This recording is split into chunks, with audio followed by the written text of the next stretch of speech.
Veiled as they remain within their own selves, the generality of the people have failed to perceive the sweet accents of holiness, inhale the fragrance of mercy, or seek guidance as bidden by God from those who are the custodians of the Scriptures. He proclaimeth, and his word verily is the truth. Ask ye therefore of them that have the custody of the Scriptures, if ye know it not.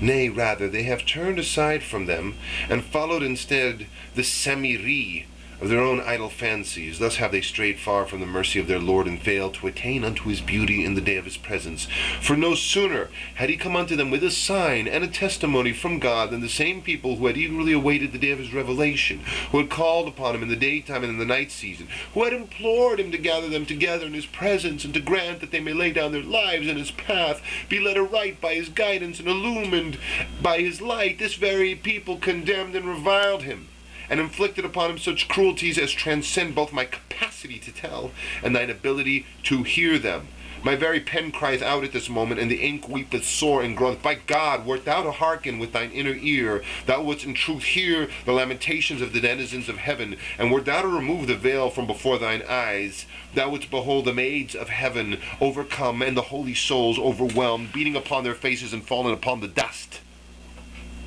Alas, alas, for that which befell him who was the manifestation of the self of God,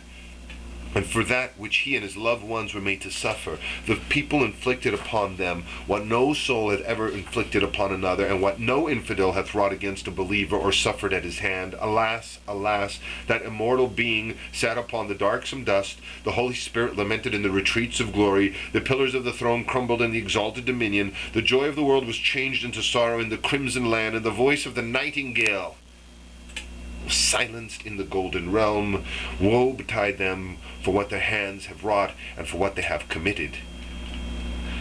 Hearken then unto that which the bird of heaven uttered in the sweetest and most wondrous accents, and in the most perfect and exalted melodies concerning them, an utterance that shall fill them with remorse from now unto the day when mankind shall stand before the Lord of the worlds. Although they had before prayed for victory over those who believed not, yet when there came unto them he of whom they had knowledge, they disbelieved in him. The curse of God on the infidels. Such indeed are their condition and attainments in their vain and empty life. Ere long shall they be cast into the fire of affliction, and find none to help or succor them. Be not veiled by aught that hath been revealed in the Koran, or by what thou hast learned from the works of those sons of immaculacy and moons of majesty, regarding the perversion of the texts by the fanatical, or their alteration by their corrupters. By these statements only certain specific and clearly indicated passages are intended. In spite of my weakness and poverty, I would assuredly be able, should I so desire, to expound these passages unto thine eminence, but this would divert us from our purpose and lead us astray from the outstretched path. It would immerse us in limited allusions and distract us from that which is beloved in the court of the all-praised.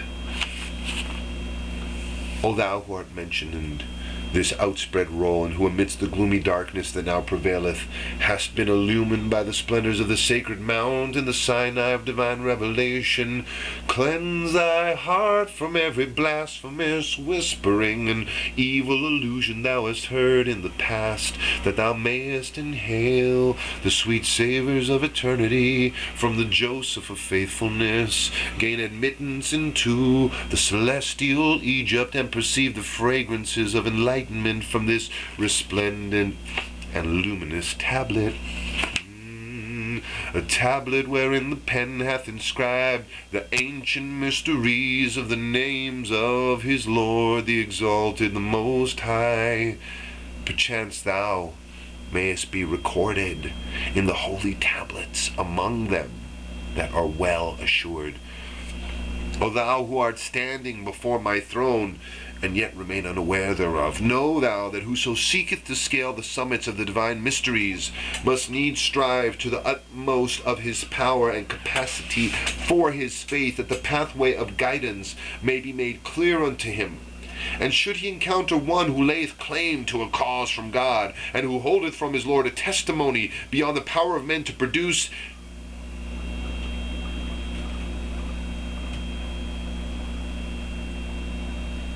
and should he encounter one who layeth claim to a cause from God,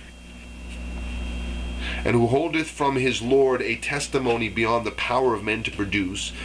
he must needs follow him in all that he pleaseth to proclaim, command, and ordain.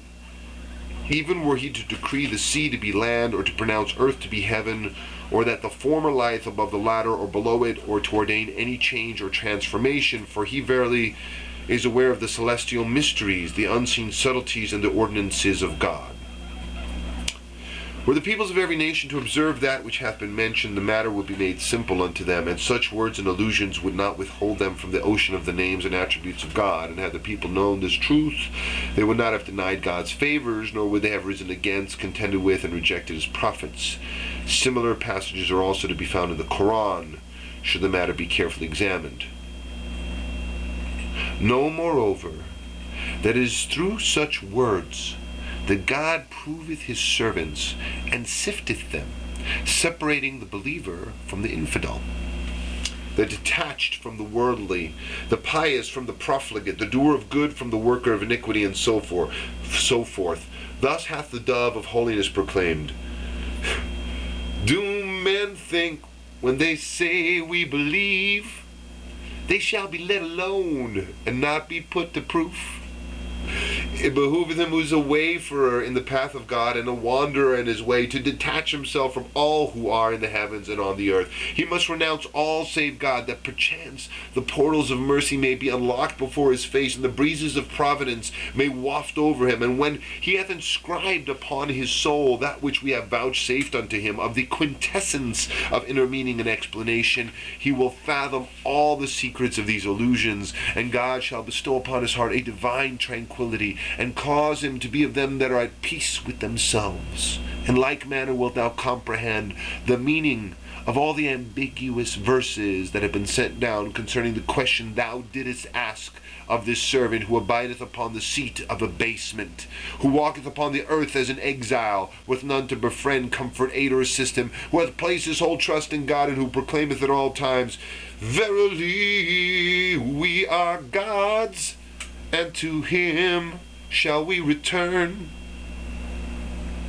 Know thou that the passages that we have called ambiguous appear as such only in the eyes of them that have failed to soar above the horizon of guidance and to reach the heights of knowledge in the retreats of grace. For otherwise unto them that have recognized the repositories of divine revelation and beheld through his inspiration the mysteries of divine authority, all the verses of God are perspicuous and all his allusions are clear. Such men discern the inner mysteries that have been clothed in the garment of words as clearly as ye perceive the heat of the sun, or the wetness of the water, nay, even more distinctly. Immeasurably exalted is God above our praise of his loved ones, and beyond their praise of him.